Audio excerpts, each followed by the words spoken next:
my dear students, welcome back. One of the best topic, that is law of conservation of momentum, angular momentum.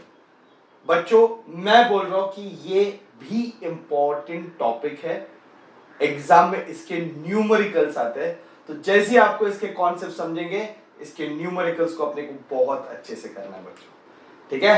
So I am going to start with law of conservation of angular momentum.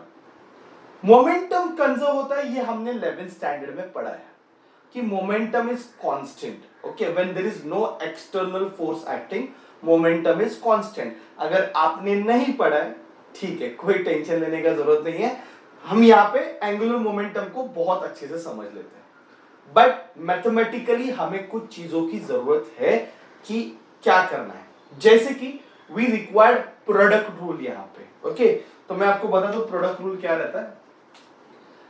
Derivative अगर मुझे निकालना है, okay, m into n, okay, derivative of m into n अगर मुझे find करना है, okay, which is a function, ये दोनों भी x के फंक्शन है, तो हम बेसिकली क्या करते हैं, एक टाइम पे एक को ही लेते हैं। For example I have consider m और मैं n का डेरिवेटिव निकालूंगा, फिर मैं n लूंगा और मैं m का डेरिवेटिव निकालूंगा। मतलब दो में से initially I have consider only m, मैंने n का डेरिवेटिव निकाला, फिर मैंने n लिया, m को डेरिवेटिव निकाला। ओके, मैथ्स में अगर आपने पढ़ा रहेगा तो ऐसे u v करके लिखा रहेगा, याद है क्या?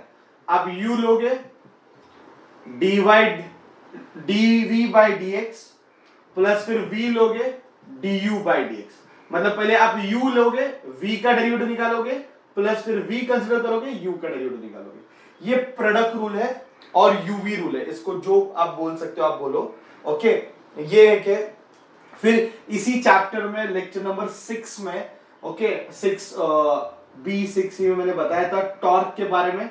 टॉर्क याद है, turning effect. Okay, r vector cross F vector और मोमेंट ऑफ फोर्स है, और एंगुलर मोमेंटम क्या रहता है, मोमेंट ऑफ मोमेंटम, ठीक है। तो ये सारे फॉर्मूले अपन ने ऑलरेडी देखे हुए, और मोमेंटम का फॉर्मूला क्या, what is momentum? Momentum is mass into velocity. तो ये सब कुछ हमें लगने वाला है। टॉर्क का formula R vector cross F vector, torque का formula R vector cross F vector, angular momentum का formula R vector cross P vector, और मोमेंटम का फॉर्मूला मास इनटू वेलोसिटी। तो ये हमने ऑलरेडी देखा है इसी चैप्टर में। ओके, लेक्चर नंबर आप चाहिए तो 6C देख लो, उसमें ये रहेगा।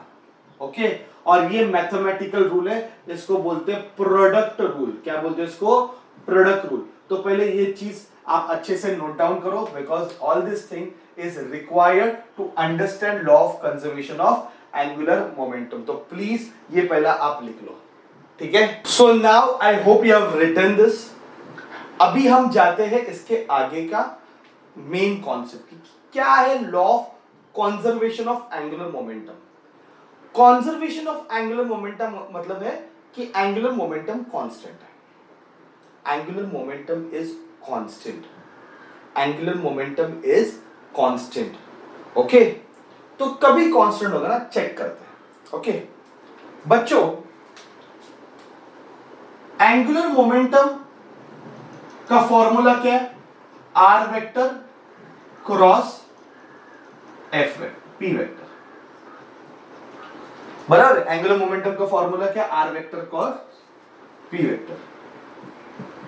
Differentiating with respect to time. Okay, मैं डिफरेंशिएट कर रहा हूं विद रिस्पेक्ट टू टाइम, तो dl vector upon dt। dl vector upon dt मतलब चेंज, d का मतलब क्या होता है? Change in angular momentum. d का मतलब क्या होता है? ऐसे याद रखो, d का मतलब होता है change in angular momentum with respect to time is equal to. अब ये दोनों वेरिएबल है, दोनों वेक्टर क्वांटिटी है, दोनों वेरिएबल है, तो अभी हमें यहां पे क्या लगाना है? प्रोडक्ट रूल लगाना है। बट माय डियर स्टूडेंट, आप इसको इंटरचेंज मत करना उधर क्यों? मतलब सपोज पहले आर को में डेरिवेटिव निकाल with respect to time, cross product इसलिए संभाल के, पी वेक्टर, पहले मैंने आर का डेरिवेटिव निकाला, पी को ऐसे रखा, प्लस अब मैं आर को ऐसे रखता हूं, क्रॉस पी का डेरिवेटिव निकालता। समझ में आ रहा है? समझ में आ रहा है बच्चों?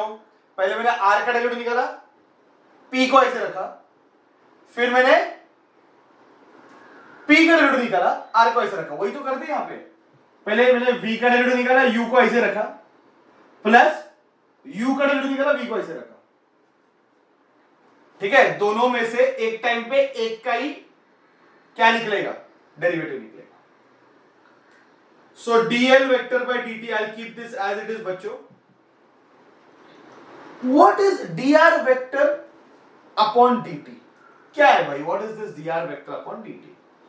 ओके, सो मैं यहां पे लिखता हूं as dr vector upon dt। r मतलब क्या है? r मतलब क्या होता है? Moment arm, momentum. r मतलब क्या होता है? डिस्टेंस, एक्सिस से जो डिस्टेंस होगा उसको r बोलते हैं। ठीक है, तो बेसिकली r का मतलब होता है डिस्टेंस फ्रॉम एक्सिस। ऐसे ले ले, चलेगा? r का मतलब क्या होता है? Distance from axis. Rotational motion में एक्सिस से जो डिस्टेंस है उसको हम क्या बोलते हैं? r। ओके, जो कि होता है मोमेंट आर्म, बराबर है? क्या है वो? Moment arm, distance from axis, जिसको हम क्या बोलेंगे? Moment arm. पर अगर मैं आर वेक्टर बोलता हूं बच्चों, अभी ये तो आर डिस्टेंस हो गया, तो आर वेक्टर क्या हो गया? डिस्प्लेसमेंट हो गया। भाई डिस्टेंस का वेक्टर को अपन क्या बोलेंगे? डिस्प्लेसमेंट बोलेंगे। बात समझ में आ रहा है? तो आर क्या है? एक्सिस से जो डिस्टेंस है बच्चों, वो आर है। और आर वेक्टर क्या है? आर वेक्टर मतलब अभी वो क्या हो गया? डिस्प्लेसमेंट हो गया, है ना? आर म्हणजे डिस्टेंस, आर वेक्टर मतलब डिस्प्लेसमेंट। तो भाई ये डिस्प्लेसमेंट है। डिस्प्लेसमेंट चेंज होते हैं विद रिस्पेक्ट टू टाइम, हमें क्या मिलेगा? वेलोसिटी। समझा? तो dr वेक्टर अपॉन dt क्या रिप्रेजेंट करता है? वेलोसिटी। ये समझना है। अभी बहुत बच्चे लर्न करेंगे, रट्टा मारेंगे, पर याद रखो यार, rate of change of displacement with respect to time is velocity. अच्छा, ये dp वेक्टर अपॉन dt ये क्या है? Change in rate of change of momentum with respect to time. ये तो न्यूटन का सेकेंड लॉ है। न्यूटन का सेकेंड लॉ क्या बोलता है? The rate of change of momentum is directly proportional to the applied force. Rate of change of momentum को ही फोर्स बोलते हैं, इसलिए 11th स्टैंडर्ड ना थोड़ा सा पकड़ के चलने का रहता है, ना तो 12th में समझने में प्रॉब्लम होता है। पर कोई बात नहीं है, ये न्यूटन का सेकेंड लॉ है, आपको मालूम होना चाहिए, नहीं मालूम है इट्स ओके। जैसे थर्ड लॉ बहुत फेमस है, every action there is opposite reaction. Third law तो आता है कि नहीं? वो तो सब लोगों ने लर्न किया हुआ है कि to every action there is opposite reaction. वैसे सेकेंड लॉ भी याद रखो कि rate of change of momentum is nothing but force. Rate of change of momentum क्या होता है? फोर्स होता है। तो ये वेलोसिटी, समझे? ये वेलोसिटी क्यों है? क्योंकि डिस्प्लेसमेंट ही है। तो v vector cross p vector plus r vector cross, ये क्या हो गया? फोर्स हो गया। ओके, और इसको मैं ये ब्रैकेट में डाल देता हूं। बात समझ में आ रहा है? मोमेंटम का फॉर्मूला क्या है? मोमेंटम का फॉर्मूला है मास इंटू वेलोसिटी। तो ये dl vector upon dt is equal to v vector cross mass into velocity. चलेगा? मोमेंटम के बदले mass into velocity plus r cross f, moment of force. r मतलब moment, moment of force. What is moment of force? Torque. तो ये tau लिख दिया, torque लिख दिया। अभी बच्चों जब मैं लिखूंगा m v vector cross v vector plus tau vector, बराबर? इसको ऐसे लिख सकते हैं कि नहीं? अभी v क्रॉस v, दो पैरेलल, v के साथ पैरेलल रहेगा, दो पैरेलल वेक्टर का क्रॉस प्रोडक्ट हमेशा जीरो रहता है, याद रखो। ठीक है? a vector cross A vector, answer कितना रहता है 0। I क्रॉस I, आंसर कितना रहता है 0। तो वैसे V क्रॉस V का आंसर कितना रहेगा 0। तो मैं लिखता हूं एज V क्रॉस V का आंसर 0 है। 0 वेक्टर बोलो या फिर 0 बोलो, जो भी बोलना है बोलो। तो ये अगर 0 है, therefore rate of change of angular momentum with respect to time, ये पूरी तरह से किस पे डिपेंड है? अप्लाइड टॉर्क पे। ये दिख रहा है rate of change of angular momentum, ये पूरी तरह से किस पे डिपेंड है? अप्लाइड टॉर्क पे। ये देखो मैंने कैसे फाइंड किया, बिल्कुल कंफ्यूज नहीं होना है।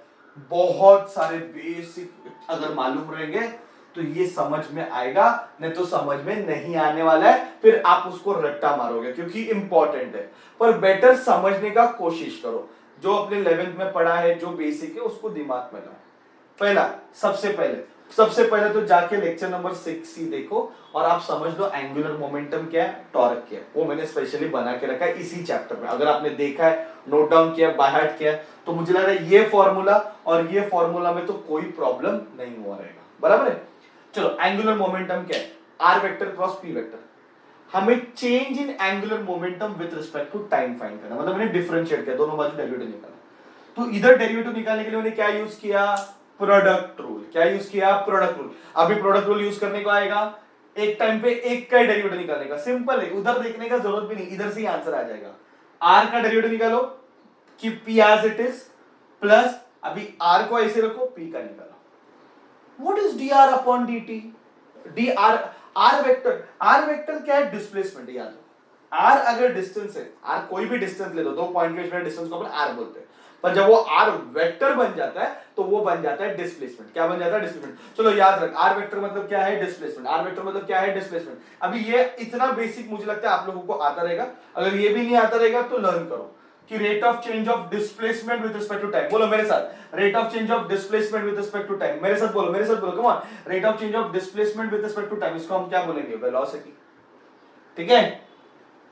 dp vector upon dp, what is this? dp momentum, change in momentum with respect to time. ये क्या है? तो ये तो न्यूटन का सेकंड लॉ है बाबा, मतलब फिजिक्स के लिए सबसे इंपॉर्टेंट न्यूटन के लॉ है।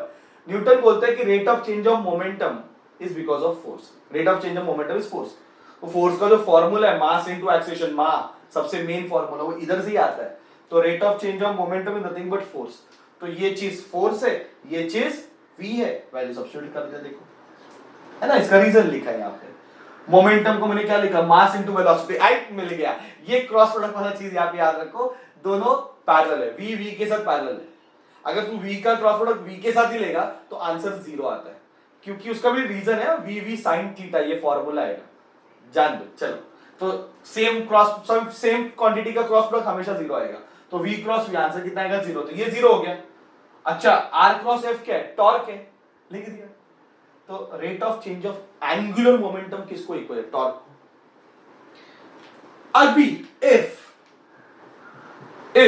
से there is no torque acting, if there is no torque acting, तो मुझे बताओ dl वेक्टर अपॉन dt का आंसर 0 आएगा। अच्छा, आपने मैथ्स तो लिया ना 12वीं में, जब किसी का डेरिवेटिव निकालते हो और आंसर 0 आता है, जब किसी का डेरिवेटिव निकालते हो और आंसर 0 आता है, मतलब वो कांस्टेंट है। कांस्टेंट का डेरिवेटिव 0 आता है, याद है ना? किसी भी कांस्टेंट का अगर मैं डेरिवेटिव में रख करूं इसको, किसी भी कांस्टेंट, देखो कितने सारे फंडे हमें लग रहे हैं और मैं कोशिश कर रहा हूं आपको ये सब सिखाओ। किसी भी कांस्टेंट का डेरिवेटिव कितना रहता है? 0। तो किसी का भी अगर डेरिवेटिव 0 आ रहा है, दैट मींस वो चीज क्या है? कांस्टेंट है। और ये L क्या है? Angular momentum. बॉस, प्रूव हो गया कि angular momentum is what? Constant. Angular momentum क्या है? कांस्टेंट है if no external torque is acting. Angular momentum क्या है? Constant if no external torque is acting. ठीक है, पहले ये लिख के लेना क्योंकि मैं रब करने वाला हूं। तो ये बहुत इंपॉर्टेंट चीज अपने प्रूव किया कि एंगुलर मोमेंटम कांस्टेंट है अगर बाहर से कोई एक्सटर्नल टॉर्क नहीं लग रहा है। बॉडी पे बाहर से कोई टॉर्क अगर नहीं लग रहा है तो उसका एंगुलर मोमेंटम हमेशा कांस्टेंट रहता है। एंगुलर मोमेंटम कांस्टेंट, ये हमने प्रूव कर दिया। एंगुलर मोमेंटम कांस्टेंट मतलब एल कांस्टेंट। ओके, अभी याद करो एंगुलर मोमेंटम का फॉर्मूला क्या डिराइव किया इस चैप्टर में, क्या डिराइव किया एंगुलर मोमेंटम का फॉर्मूला, आई ओमेगा। तो आई ओमेगा कांस्टेंट है ना, आई ओमेगा कांस्टेंट। तो अभी एक बॉडी है जिसका इनर्शिया I1 लेते हैं और उसकी स्पीड ओमेगा 1 है। हाँ, मतलब एक बॉडी है उसका इनर्शिया I1, इनर्शिया का मतलब क्या है, डिस्ट्रीब्यूशन ऑफ मास, इतना तो पता चल गया रहेगा। इनर्शिया का मतलब क्या है, डिस्ट्रीब्यूशन ऑफ मास, मास का डिस्ट्रीब्यूशन, और उसकी स्पीड क्या है, ओमेगा 1 है, उसकी स्पीड क्या है, ओमेगा 1 है। ओके, फिर इनर्शिया सपोज चेंज हो गया खुद से, हाँ, बाहर से कोई टॉर्क नहीं लग रहा, there is no external torque is acting, ये बात याद रखो, एक्सटर्नल टॉर्क नहीं एक्ट कर रहा तो स्पीड भी चेंज होएगा। तो I can say I1 omega 1 initial momentum, initial angular momentum क्या रहेगा, I1 ओमेगा 1 किसके बराबर रहेगा, I2 ओमेगा 2। ठीक है, तो therefore I can write I1 upon I2, ये किसके बराबर है बच्चों, ओमेगा 2 अपॉन ओमेगा 1। तो इफ इनर्शिया पहले बड़ा रहेगा, if I1 is greater than I2 मतलब इनर्शिया कम हो गया, इनर्शिया क्या हो गया, कम हो गया। I1 is greater than I2 मतलब पहले I1 था फिर I2 हो गया। अगर सोचो ऐसे इनर्शिया कम हो गया देन ओमेगा 2 बड़ा हो जाएगा ओमेगा 1 से, ऑटोमेटिकली स्पीड बढ़ जाएगी। अगर इनर्शिया क्या हो गया, इनर्शिया क्या हो गया, कम हो गया तो स्पीड क्या होगा, बढ़ेगा। या फिर उल्टा भी इफ इनर्शिया बढ़ गया, इनर्शिया पहले I1 था बाद में I2 हो गया, बराबर, ये इनिशियली फाइनल है, तो इनिशियली I1 था बाद में I2 हो गया, अभी इनर्शिया बढ़ गया तो क्या होगा, omega 2 will be less than omega 1, speed क्या हो जाएगी बच्चों, कम हो जाएगी। समझ में आ रहा है? अभी स्टार्टिंग में जो आपको मैंने दिखाया वीडियोस, अभी आपको समझा? तो बैले डांसर का हाथ ऐसे रहता है, ठीक है, और वो ऐसा घूमना चालू करते हैं, I will not do it here, it will look really bad, ठीक है, पर सोचो ऐसा घूमना चालू किया तो हाथ ऐसे उसके, मतलब डिस्ट्रीब्यूशन ऑफ मास यहां तक है, आप समझ लो, मास का डिस्ट्रीब्यूशन यहां तक है, और वो घूम रही है, उसकी कुछ स्पीड है, ठीक है, उसका कुछ ओमेगा है। जैसे वो हाथ अंदर लेती है, आप देखो उसका स्पीड बढ़ जाता है, जैसे हाथ अंदर लेगी उसका स्पीड क्या हो जाएगा, बढ़ जाएगा। व्हाट इज द रीजन, कि इनर्शिया कम हो गया, हाथ अंदर ले लिया, मतलब क्या हो गया, डिस्ट्रीब्यूशन ऑफ मास कम हो गया। अगर डिस्ट्रीब्यूशन ऑफ मास कम हो गया तो स्पीड क्या होगा, बढ़ेगा। सेम वे डाइविंग करते वक्त वो जो स्विमर रहता है, इनिशियली उसका बॉडी का पोस्चर देखो, और फिर वो खुद को एकदम स्क्वीज करता है, तो जैसे ही वो खुद को स्क्वीज करता है, आई कैन से उसका इनर्शिया कम हो गया तो स्पीड क्या होगा, बढ़ेगा, तो बहुत जल्दी यू कैन से उसके रोटेशन होते हैं। तो ये बेस्ड है, बहुत इंपॉर्टेंट है, ये जो मैंने लिख के दिया इस पे गारंटीडली अपने को सम सॉल्व करने, बहुत ब्यूटीफुल जबरदस्त वाले सम सॉल्व करने, मजेदार सम सॉल्व करने, तो ये बहुत अच्छे समझ में आना चाहिए। तो law of conservation of angular momentum क्या बोलता है, कि एंगुलर मोमेंटम इज कांस्टेंट, बोलो मेरे साथ, एंगुलर मोमेंटम इज कांस्टेंट। मेहनत से ढूंढ के निकाला यार, बहुत मेहनत से ढूंढ के निकाला है। तो एंगुलर मोमेंटम क्या रहता है, constant only when torque is constant, no there is no external torque acting on it, जब तक बाहर से कोई टॉर्क एक्ट नहीं हो रहा है तब तक एंगुलर मोमेंटम क्या रहता है, कांस्टेंट। ठीक है बच्चों, I hope you understood, we proved it, exam में आता है, state and prove law of conservation of angular momentum, 3 mark के लिए, स्टेट एंड प्रूव, पर इसके न्यूमेरिकल्स काफी इजी है। ठीक है, तो नेक्स्ट लेक्चर में हम इसके न्यूमेरिकल्स देखेंगे। ठीक है बच्चों, थैंक यू वेरी मच।